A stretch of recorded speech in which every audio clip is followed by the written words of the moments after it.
No, kasi parang nag-flashback lang talaga lahat ng memories, tapos lahat ng pinaghirapan namin ng sabay-sabay.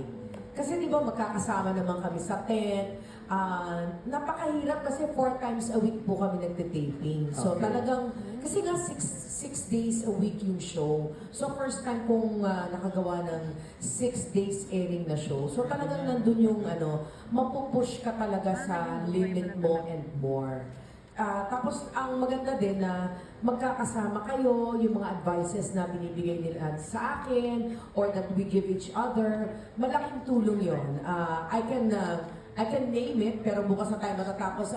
Isa-isa sa kanila, meron silang nagawa para sa akin na hindi ko makakalimutan. Hindi lang po yung mga artista natin, pero even our staff, yun. And of course, it's an opportunity na talagang binigay sa akin ng GMA. Siyempre, I'm